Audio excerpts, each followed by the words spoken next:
Welcome back to FM Storey. We're into the second half of season 3. We're just going into February. Things have gone so well this season. We're currently top of the table, 6 points clear of Porto. We do play them next in the league, so that'll go a long way to helping decide what happens with the title. We also managed to finish in the top 3 in the Champions League phase, so we managed to bypass the playoff round and go into the round of 16. Unfortunately, we've been knocked out of both cup competitions. We conceded a horrifically winner against Victoria Guimaraes in the semi-final at the end of the last episode of the Allianz Cup. So hopefully we can bounce back with a good performance in the league against Porto and then go on and win this title.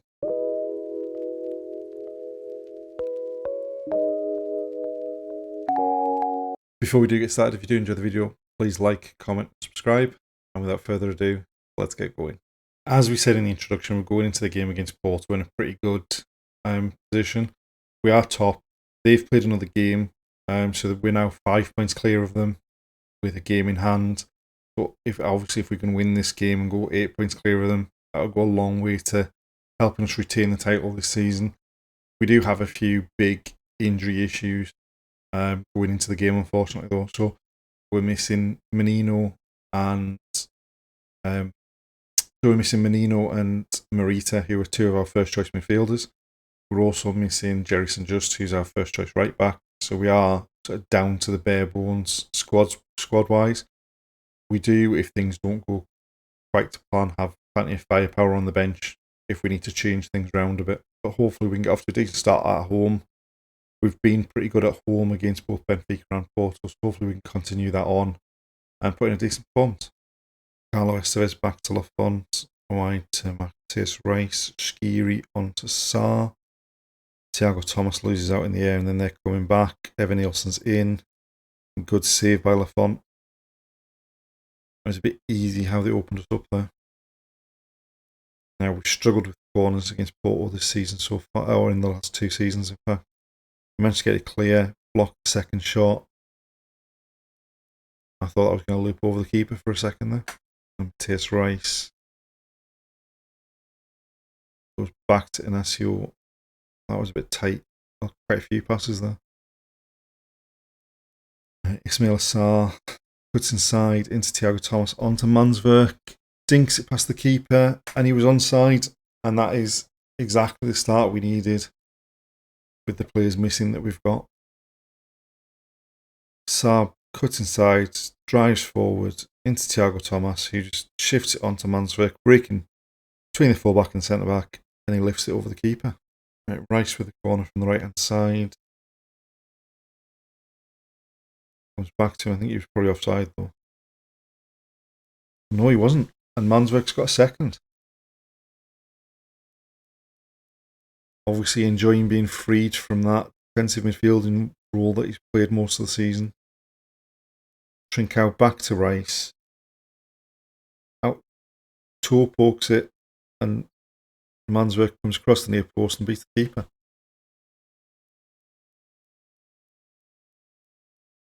Well behind the ball as well. 2-0.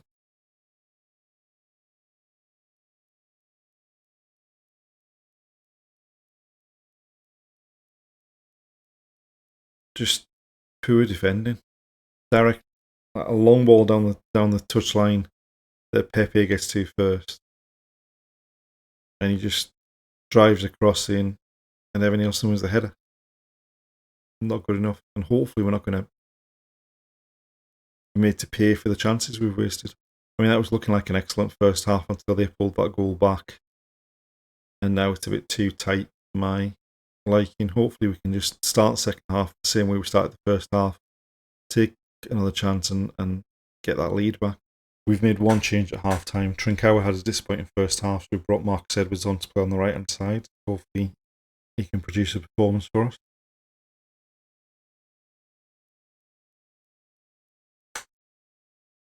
Right. Giving the ball away a couple of times badly there. Oh no. We've got no one to blame for that but ourselves. Just shocking the way we gave the ball away there. And then didn't react. Got passed around in midfield. far too easy to get in behind the full-back. And that's them level.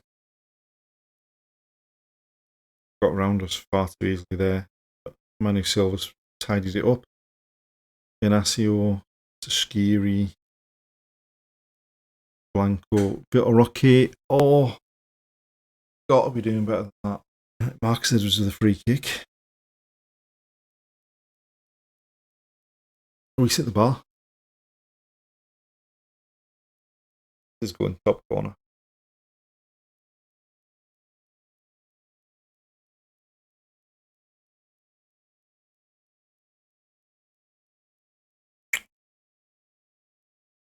Didn't even need to see it to know that was going in the back of the net.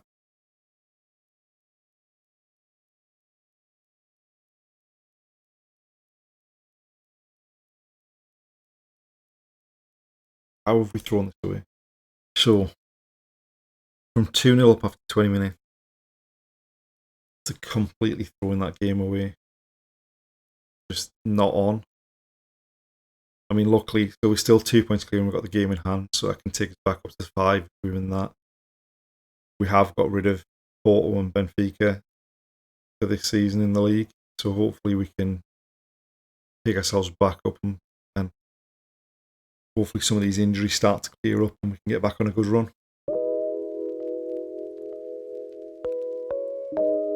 Since the game against Porto in the league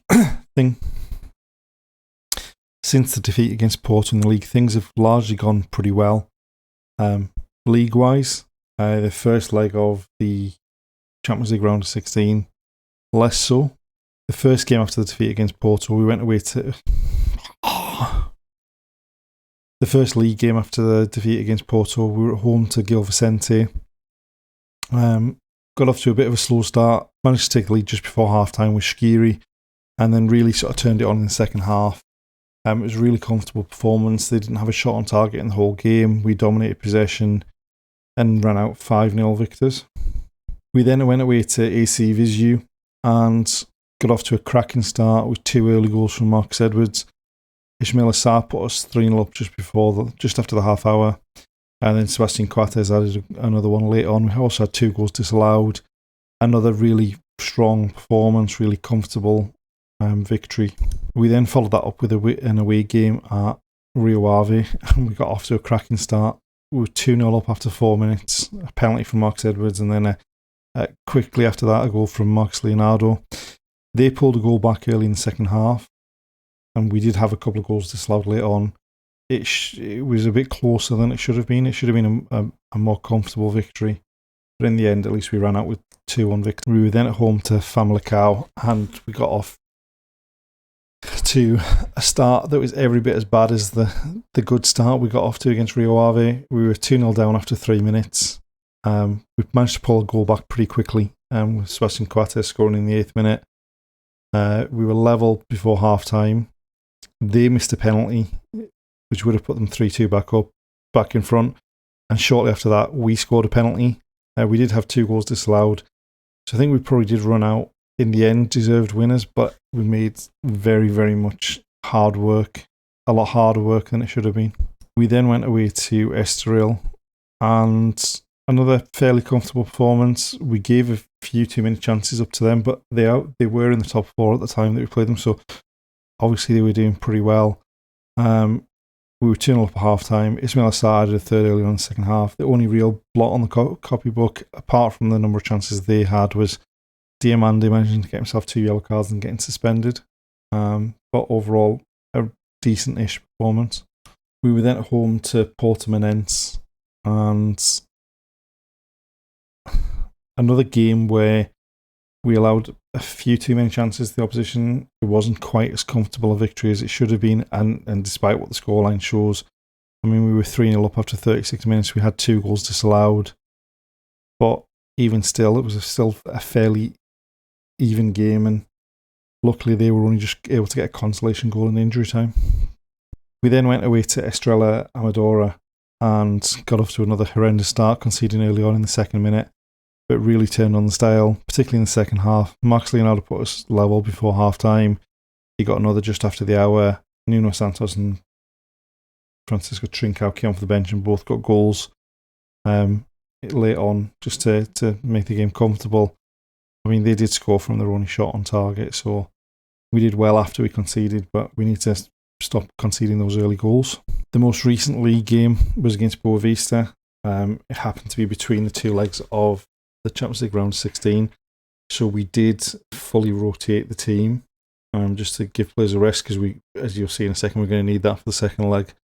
Another one where we got off to a bad start. We were 2-0 down. Another one where we got off to a bad start. We were 1-0 down at half time. We did get 2 quick-fire goals in the second half through Thiago Thomas and Antonio Blanco. But unfortunately, they were able to pull one back in the last 10 minutes, and we came away from the game with a 2-2 draw. Prior to the Boavista game, we went away to Real Sociedad. And Sociedad was probably about the best draw we could have got out of the round of 16. Some absolute stinkers of ties that we could have had. It was probably the best that we were going to get. Unfortunately, we just capitulated. Their first 2 goals, really, it was both of them came from blocked shots that they reacted to the quickest and slotted home. We did pull a goal back through Mansverk, a screamer from 30 yards that dipped under the bar after going over the keeper's head. We were pushing on a bit too much, probably, because especially with it only being the first leg, and then conceded a goal on the counter-attack to lose the first leg 3-1. Obviously, going into this second leg, we're going to need to put in a much better performance, hence why we rested all the players that are likely to start in the second leg for the game against Boavista. That slightly backfired with us when coming away with a draw. So now we really need the home advantage and put in a decent performance. As far as the league's concerned, we've played a game more than Porto. We're now 10 points clear of them at the moment. So if they win the game in hand, 7 points, still a nice comfortable lead, given that there's only 8 games of the season left. Hopefully we can push on and wrap it up as soon as possible. But really the main aim is this second leg against Real Sociedad. And hopefully we can see ourselves in the quarterfinal of the Champions League. Going into the second leg against Sociedad, we've got pretty much our full strength team available again for the first time in I don't know how long, probably since Marita was injured in December against Galatasaray. So he's back, St. Just's back, Menino's all back. The only player that's missing, in fact the only injury in the whole squad, is Vitor Roque is out injured at the moment. So hopefully now that we've got a full strength team back, we can go in and put in a decent performance. But obviously they've got a pretty decent team, and in particular Kubo caused all sorts of problems in the first leg. But hopefully the home advantage will see us through. Right, they're trying to play out from the back, and they've got past our wide players. St. Just wins it back. Marita, Trincao. Oh. Right, Sar wins it back. Onto Trincao. Through to Marita. Oh. And keeps turning it back for another corner. Right. Inacio. Diamandi. White. St. Just gaining acres of space. They're giving him plenty of room. Trincao. Leonardo. Finally. I mean, looking at the match stats, you can't really say that that's come against the run of play. We've had 16 shots, 7 on target. They've not had a shot on target yet. We needed that goal before half time, because we'd gone in 0-0 after having all those chances. Overall, a really good first half, but we should be 2 or 3 up. We should actually probably be in front on aggregate now. We just need to make sure we don't do anything stupid at the back, and then at least take another one to level. Take advantage of another chance to level it up. They're being even more careless with the ball than us. Sar. I thought he'd taken it far too close to the keeper and was going to get crowded out. That's levelled it up on aggregate. Lovely ball by Menino. Great first touch by Sar. Cuts inside. Gets very, very close to the goal. And just slots it past the keeper. Great start to the second half. Just what we needed. San just on the right hand side. Looking for Trincao, but he stopped his run. Menino gets the ball back. Leonardo surely offside there. It looks a good couple of yards off.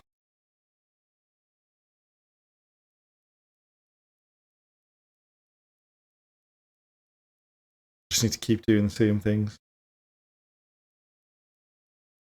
Yeah, he was well off. Went far too early. Right, so just looking for Trincao, but they've put it out. Oh, Marita, Leonardo Sarr. And we're in front on the night, 3-0 in front on the night, and we've gone 4-3 in front on aggregate. For the first time in the tie, we're in front. Marita just dinks it forward. Leonardo flicks it on, and Sarr beats the keeper at the near post.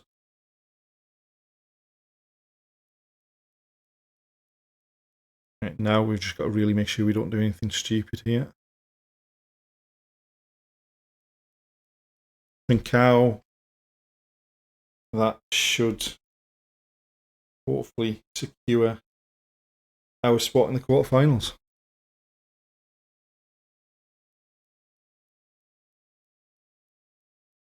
It's a lovely finish by Trincao. Right, so we've taken off the players that were on yellow cards and we've brought some fresh legs on as well. Try and see this out. Menino.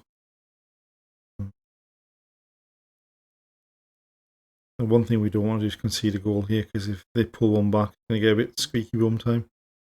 But it doesn't matter now. Marcus Edwards scores 5-0 on the night, 6-3 on aggregate. I think we can start looking forward to the quarterfinals.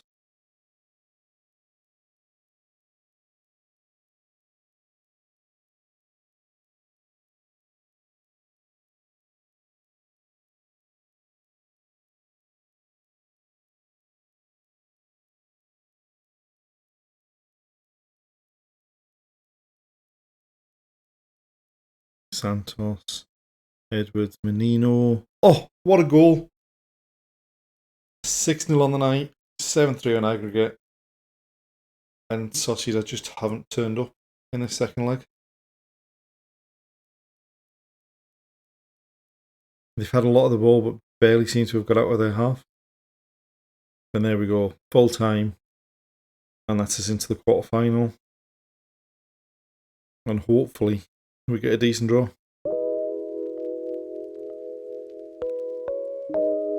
We've now had our youth intake for the season. According to the blurb, it could be a golden generation. We've only got 2 elite talents and 2 top talents, so I think that's maybe pushing it a touch. But we do have one, Adilson Pascual, the diamond in a very strong group of players. So the slight problem is that the 2 best players are attacking midfielders that we don't play. So Adilson Pascual, some decent physicals in terms of agility, balance, fitness and pace.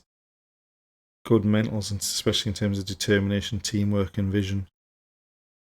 The technicals need a bit of work if he's going to be a playmaker of some sort. And he's a bit on the small side. But, looking at being 4.5 star potential player. And we've got Nunes, another attacking midfielder, Brazilian. Physicals, slightly less impressive. The mentals, very much flair, vision, determination. Technicals are better as well.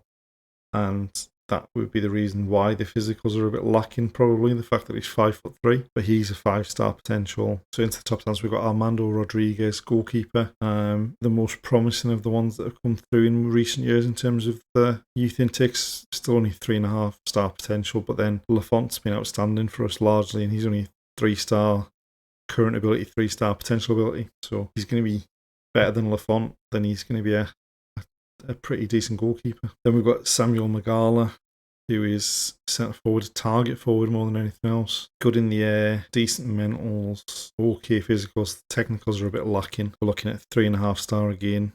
So certainly the 2 attacking midfielders have some real potential and look like they could be some decent players. But obviously, as with all youth intakes, it's going to be a while before we see them. And that's the end of this episode. We're in a pretty good position overall. We're in a really strong position in the league, so hopefully we can wrap the title up pretty quickly. We've also managed to make it through to the quarterfinals of the Champions League. Could we possibly do the most remarkable of doubles? Let's find out next time. Thanks for watching, and we'll see you then.